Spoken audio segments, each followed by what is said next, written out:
the center. And that's what the class did, because that's easy to do.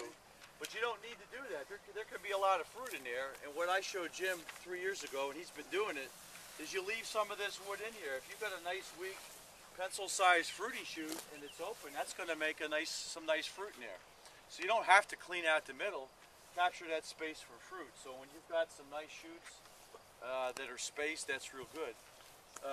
What we've been doing with this style of pruning is doing a lot of the thinning by taking out some of the smaller wood.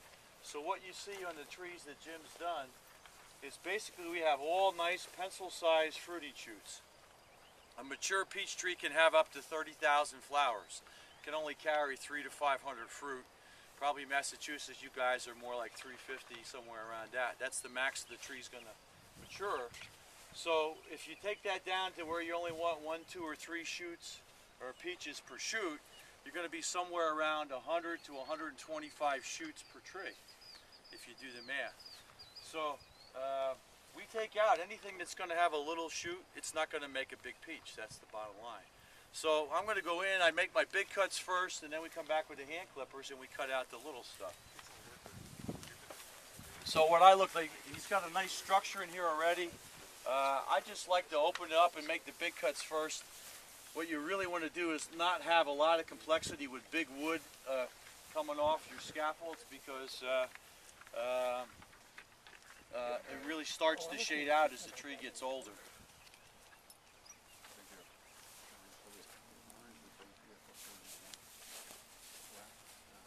I just kind of like to eyeball it up, because once you cut it off, you can't put it back. You know that. So what's the planting here? These are wider. Yeah, 20 by 24. Well, we did it for research, so when my father, so if I go through with the tractor for spraying, we're not going to get as much drift.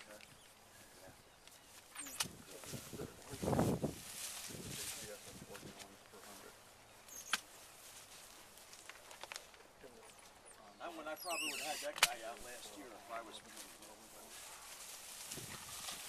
If you have this open, you're going to get nice fruity wood on the inside of the tree, and it was a little bit shaded. Any big wood here, I don't want it real complex.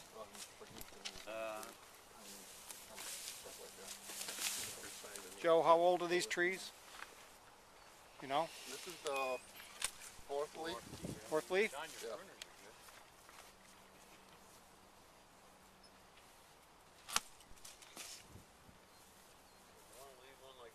Well, it's going to have some fruit, and the other thing is you can always bench cut it down a little bit more, but that's about where I'm kind of come in here and grab everything. So then all I want to do is look and see if I got anything really low that's going to be in a herbicide strip that might get caught or shaded out. I probably took enough big wood off of there for this year, but that's kind of what I would do. I kind of got it opened up.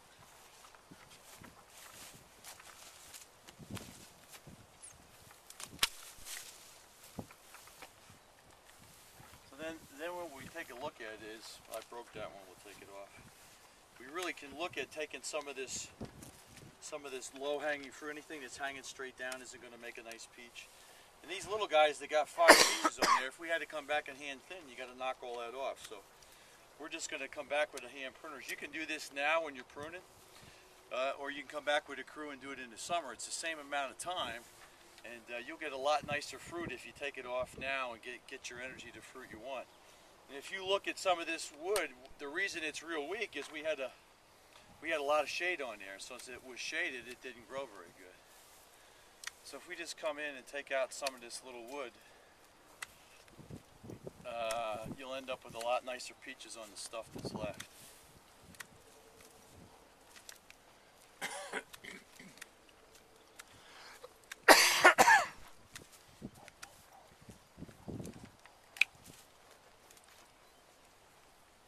So it seems like it might take a little bit of time, but we've looked at it a lot. Rich Marini really came up with this system when he was at VPI, and it's really easy to teach a crew too. That's the other thing. It's really easy to teach a hired crew that, you know, anything small comes off, and that's a big plus too.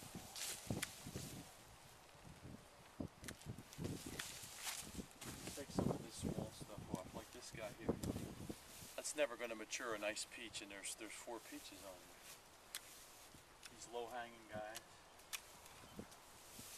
So the goal is that all the fruit that you have left on the tree is going to be real high-quality fruit. Does that make sense? Yep.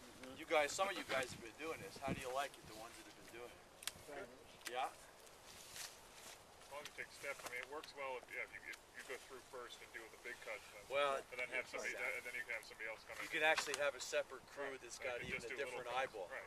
Yeah. You don't have to worry about them taking too much off because they just take a little chunk. You can have the same crew that does your thinning. A lot of times people use local ladies that like to be meticulous and do that. They're real good at doing the clipping. You just turn them loose and let them do it. Yeah.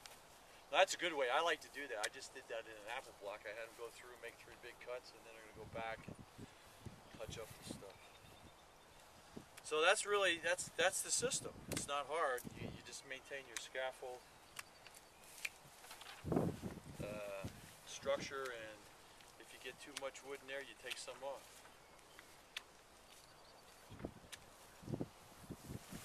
You want to do another one, or you want me to kind of cut all this one up? Finish that one. Finish this one. We don't want to leave one undone. I like to do Only it half halfway done. and see if Jim can finish it.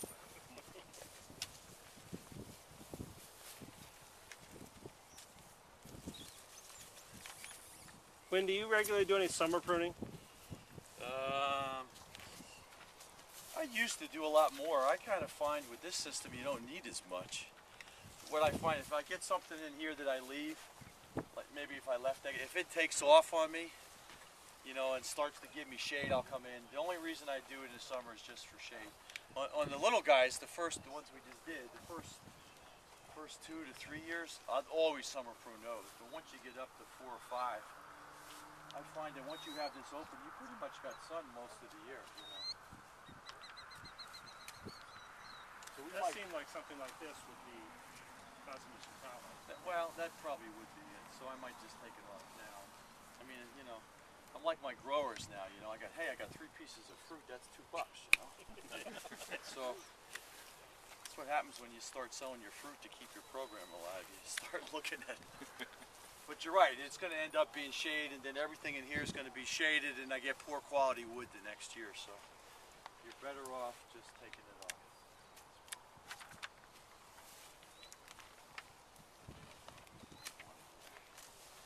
What you notice is, though, I'm not coming in here and making heading cuts. Because wherever I make a heading cut, I get a bush. So I either take it out or leave it in. And I taught some of you guys that. I see Bob Tuttle nodding his head. Boy, it changes the whole structure of the tree when you don't make those heading cuts. Because the tendency is you'll leave one here and you head it, but the trouble is the next year you come back and it's 2 feet higher and you hit. All of a sudden, you got a 12-foot tree again instead of a nice 8-foot tree that you can really not have to use a lot of ladders on,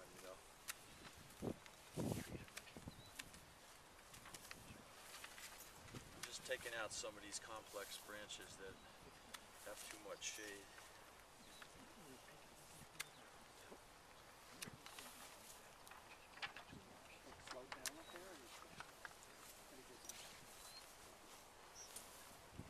Just got a few too many up in here.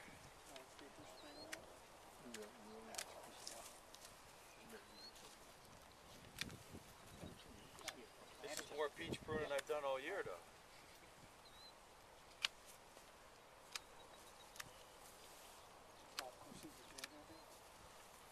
You stretch them out like that rather than leave them back in some. And you lower stuff. I don't even really like those because they're going to get shaded. They could get shaded out a little bit. I'm trying to just make sure everything's got sun. Is what I'm really looking at. And so if I've got it open enough, I'll have sun in there, and then I won't have any shade. Shade's your enemy in peaches, well, apples too, but definitely in peaches because the wood you'll get under a shaded branch, if it's coming off the bottom of the branch, it probably should just come off. Unless it's really on the west side, you're going to get some sun. If I'm going to get some good sun, it'll be okay. But if I get new growth in here and it's shaded out, it's only going to be weak growth that'll never make a good peach next year. So that's my goal the whole summer, is to keep this open, and then you got nice high quality colored fruit. You got nice quality wood for the next year. That's really what I'm looking for.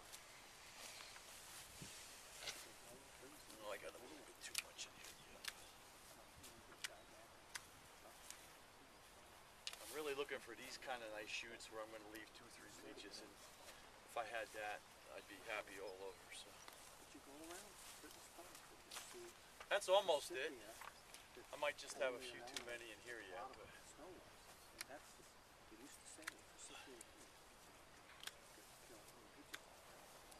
Questions? No?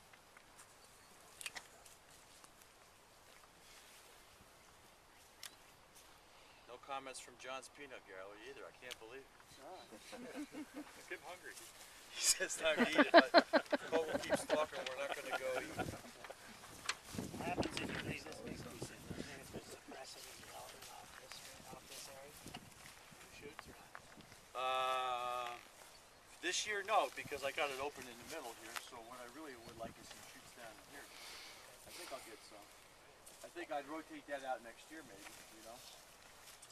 You know, you're kind of treating it like a V, but it's like a V with 4 scaffolds. So I don't like big wood and I don't like shade. So if I can leave it for a year. Question is how you make a decision whether it's too big or not. Well, I mean, you can. Depends how hungry you are.